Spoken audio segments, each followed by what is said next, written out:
High বন্ধুরা, সবাই কেমন আছেন? শিব সফটওয়্যার পক্ষ থেকে আমি শিপন কর্মকার আপনাদের জানাই স্বাগতম। তো আজকে আমরা আফটার বিফোর নিয়ে কাজ করব।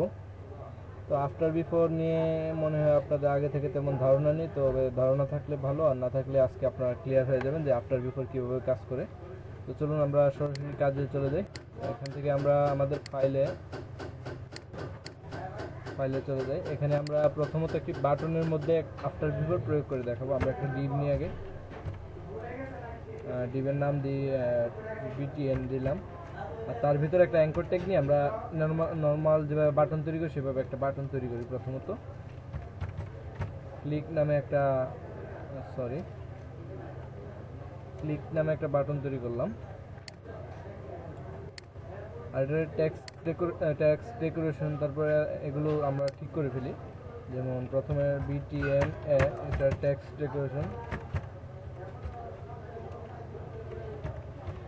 ডেকোরেশন ডাউন করলাম, তারপর টেক্সট কালার দিয়ে দিই। কালার কি হবে, আমরা রেড করে দিই, দেখতে ভালো লাগবে, আপনাদের চোখে পড়বে। আর এটাকে টেক্সটাইল অ্যান্ড সেন্টার করে দিই। আমরা টেক্সটাইল অ্যান্ড সেন্টার কোনটাকে করবো, এটা আগে যে ডিপটা আছে, যেমন বিটিএন টেক্সট অ্যালাইন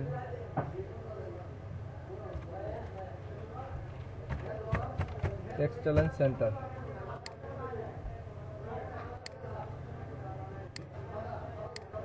আচ্ছা, এটা টেক্সটাইল অ্যান্ড সেন্টার আসছে, আর উপর থেকে একটু নামিয়ে নিই। আমরা মার্জিন টপ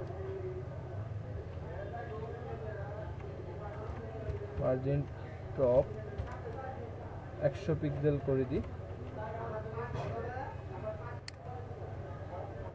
আচ্ছা, এখন আমরা এটার একটা বর্ডার দেব।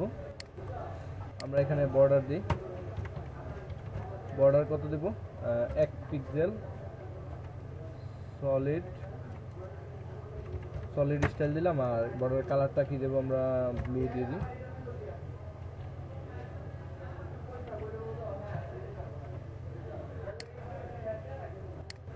ঠিক আছে, এখন আমরা এটাকে প্যাডিং দেব। প্যাডিং দিয়ে এটাকে মোটা করে দেব। আমরা এটাকে প্যাডিং দিই। আমরা আগেই বলেছিলাম যে বাটন তৈরি করলে এরকম প্যাডিং দিয়ে দিবেন, উইথ হাইট দেওয়ার দরকার নেই। প্যাডিং আপনারা 10 পিক্সেল 20 পিক্সেল এভাবে দেন, তারপর দেখেন কি অবস্থা হয়। এরকম দেখাচ্ছে, আপনি আরও একটু বাড়িয়ে দেন। এখানে 20 পিক্সেল না দিয়ে আপনি ডানা বায়ে 30 পিক্সেল দেন। 30 পিক্সেল। আচ্ছা, এখন দেখতে মোটামুটি ভালোই লাগতেছে। একটা জিনিস করতে পারি আমরা, এখন ধরুন এটার মাঝখান থেকে এইটুকু থাকবে একটা কালার, আবার মাঝখান থেকে এইটুকু থাকবে আরেকটা কালার। তো এটা আমরা যদি করতে চাই কিভাবে করব, একটু চিন্তা করে দেখুন। এটা আমরা আফটার বিফোর দিয়ে করতে পারি। আপনি একটা আফটার নেবেন, একটা আফটার নিয়ে সেই আফটারটাকে 50% দিয়ে লেফটে দিলেন কিছু কালার এবং রাইটে দিলেন কিছু কালার। তো এভাবে আপনারা আফটার বিফোর দিয়ে করতে পারেন। তো আমি এখানে এই অ্যাঙ্কর ট্যাগ আছে, তো এই অ্যাঙ্কর ট্যাগের একটা সুডো এলিমেন্ট তৈরি করি। সুডো এলিমেন্ট দিয়ে, যেমন আফটার নামে একটা সুডো এলিমেন্ট নিই প্রথমত। আমি এখানে কি করব, ডট বিটিএন এটার একটা আফটার নিই। এটা আবার এখানে 2টা কলম দিতে হয়, একটা দিলেও হয়, সমস্যা নেই, অথবা 2টো দিতে পারেন, কোনো সমস্যা নেই। তো এভাবে আপনারা আফটার নেবেন। তারপর এখানে কন্টেন্ট লিখতে হবে। আপনি কন্টেন্ট এখানে দিতেই হবে, এটা বাধ্যতামূলক। এটা না দিলে কখনোই কাজ করবে না। এখানে ডবল কোটেশন অথবা সিঙ্গেল কোটেশন দিতে পারেন, কোনো সমস্যা নেই। এখানে আপনি যা লিখবেন ওইখানে তা শো করবে, দেখুন একবার। আচ্ছা, আর একটা জিনিস করতে হবে, সেটা হচ্ছে কি, আপনার এই যে এটার আপনি যদি কোনো একটা আফটার নেন, তাহলে এটাকে পজিশন রিলেটিভ এবং এটার যে আফটারটা নেবেন সেটাকে অ্যাবসোলিউট করে এটার কাছে আনতে হবে। তো আমরা এখানে পজিশন রিলেটিভ করে দিই, না হলে কিন্তু কাজ করবে না। এই যে আফটারের মধ্যে এই 2টা জিনিস থাকতে হবে, একটা হচ্ছে কন্টেন্ট আর একটা হচ্ছে কি পজিশন অ্যাবসোলিউট। কারণ অ্যাবসোলিউট না করলে এটা কোথায় যাবে, আপনি তো এটাই ঠিক করে দিলেন না। এটা তো অ্যাবসোলিউট করতে হবে, কারণ এটার ভিতরে এটা যাবে, তাই না? তো আমরা এটাকে পজিশন অ্যাবসোলিউট করলাম, এটাকে রিলেটিভ করলাম, এটার কাছে যাবে। আর এটা আফটার হচ্ছে কি এটা, আর এটার কন্টেন্ট যে লেখাটা, এটা বাধ্যতামূলক দিতেই হবে, না হলে আফটার বিফোর কোনোটাই কাজ করবে না। আর এটার মধ্যে আপনি চাইলে কিছু লিখে দিতে পারেন হাবিজাবি। তবে আমি এখানে হাবিজাবি কিছু লিখে দিলাম। এখন যদি রিফ্রেশ করি, দেখুন লেখাগুলো কিন্তু এখানে শো করতেছে। আপনি চাইলে এভাবে লিখেও আনতে পারেন, কোনো সমস্যা নেই। এখানে আপনি চাইলে ক্লিক লিখে দিলে আপনি ওইখান থেকে ক্লিকটা কেটে দিলে এখানে ক্লিক লেখাটা চলে আসবে। সিএসএস এর মাধ্যমে আপনি লেখা দিতে পারতেছেন আফটার বিফোর দিয়ে। দেখুন দেখুন ক্লিক লেখাটা চলে আসছে, তারপর আপনি এটাকে স্টাইল করে মাঝখানে আনতে পারবেন, কোনো সমস্যা নেই। তবে লেখা টেক্সট এভাবে দেওয়াই সাধারণত স্ট্যান্ডার্ড, এখানে আফটারের মধ্যে না দেওয়াটাই বেস্ট। আপনার যদি দরকার হয় আপনি এভাবে দিবেন, সমস্যা নেই। তবে আপনার মাঝে মধ্যে এমন কিছু কাজ করতে হতে পারে কন্টেন্টে কিছু দেওয়ার দরকার নেই, কন্টেন্টের ভিতরে ভ্যালু, কন্টেন্টটা জাস্ট রাখতে হবে, রাখলেই চলবে, এটাকে খালি রাখুন, কোনো সমস্যা নেই। তারপর এখন আমাদের দরকার কি, আমাদের দরকার হচ্ছে কি একটা ব্যাকগ্রাউন্ড দেওয়া।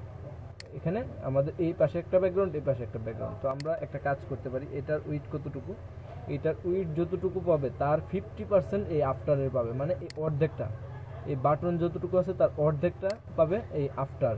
তো আমরা এখানে লিখে দিতে পারি উইথ 50%, মানে এই বাটনের 50% এটার উইথ পাবে। তো 50% দিলাম, এবং হাইটও দিয়ে দিতে হবে। হাইট কতটুকু পাবে, হাইট তো আমাদের অর্ধেক দরকার নেই, হাইট পুরোটাই দরকার। তো আমরা এখানে 100% হাইট দিয়ে দেবো। আচ্ছা, হাইট দিলাম। তো এখন উইথ হাইট দেওয়া হলো, এখন একটা ব্যাকগ্রাউন্ড দেওয়া দরকার, আমরা একটা ব্যাকগ্রাউন্ড দিই।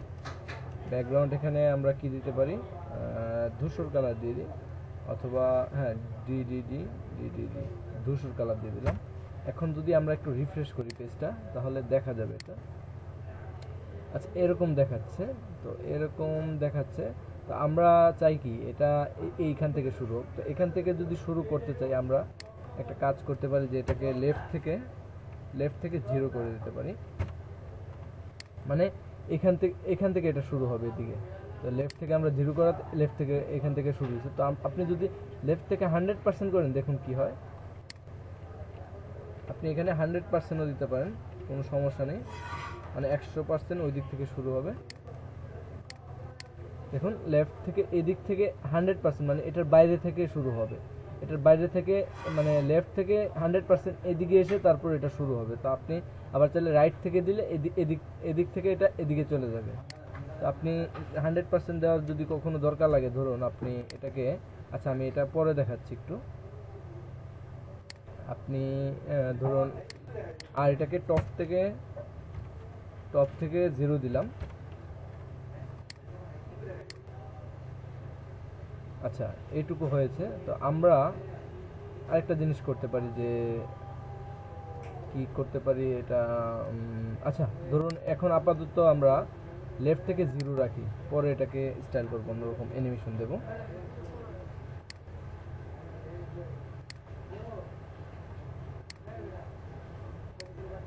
আচ্ছা, এরকম দেখাচ্ছে। তো দেখুন লেখাগুলো কিন্তু নিচে চলে যাচ্ছে, লেখাগুলো নিচে আমরা দিতে চাচ্ছি না। তো আমরা যদি লেখা কোনো একটা জিনিস উপরে আনতে চাই, তখন এটাকে আমরা জেড ইন্ডেক্স দেবো। জেড ইন্ডেক্স যেটাতে যত বেশি দিবেন সেটা তত উপরে থাকবে। আমরা জেড ইন্ডেক্স এটাকে 1, 2 বা যা ইচ্ছে তা দিয়ে দিলাম ভ্যালু।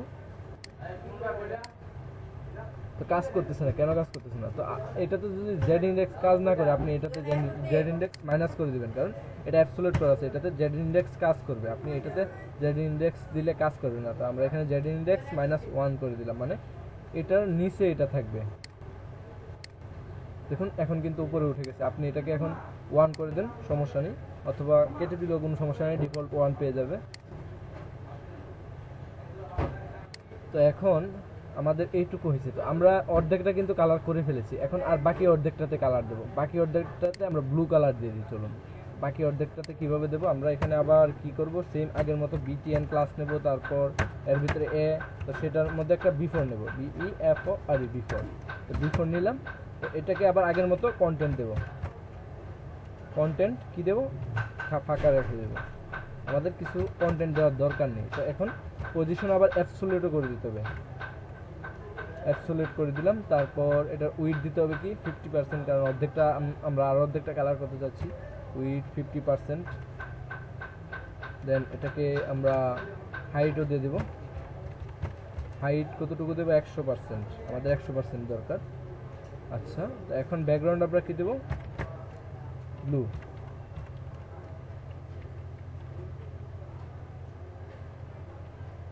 আচ্ছা, ব্যাকগ্রাউন্ড ব্লু দিলাম। এখন আমরা আবার এটাকে রিফ্রেশ করি, এরকম দেখাচ্ছে।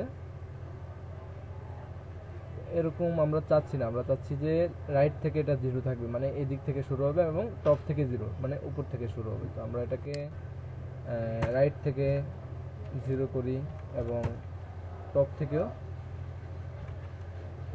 0 করে দিলাম, এমন দেখাচ্ছে। তো আমরা আবার এটাকে কি করব, নিচে নামানোর জন্য জেড ইন্ডেক্স -1 করে দেব, -1। দেখুন এখন কিন্তু আমরা ব্যাকগ্রাউন্ডে দুইটা কালার দিয়ে একটা বাটন তৈরি করতে পারছি। আপনি যদি চান যে এগুলোকে হাইড করে রাখবেন, হোভার করলে শো করবে, সেটাও পারবেন। তো এগুলো আমরা আগামী একটা পর্বে এগুলো দেখাবো। তো আগামী যে কোনো একটা পর্বে দেখাতে পারি, অথবা নেক্সট পর্বেও দেখাতে পারি। তো যে কোনো একটা পর্বে দেখাবো হয়তোবা। তো ধন্যবাদ, আজকে এই পর্যন্তই। আপনারা এগুলো প্র্যাকটিস করেন এবং আমাদেরকে ক্লাসে আমরা যেন আপনাদেরকে কোশ্চেন করলে ঠিকঠাক মতো আনসার দিতে পারেন, সেভাবে শিখুন। আর যদি কোনো প্রবলেম হয় আমাদের গ্রুপে পোস্ট করবেন। ধন্যবাদ, সবাই ভালো থাকবেন।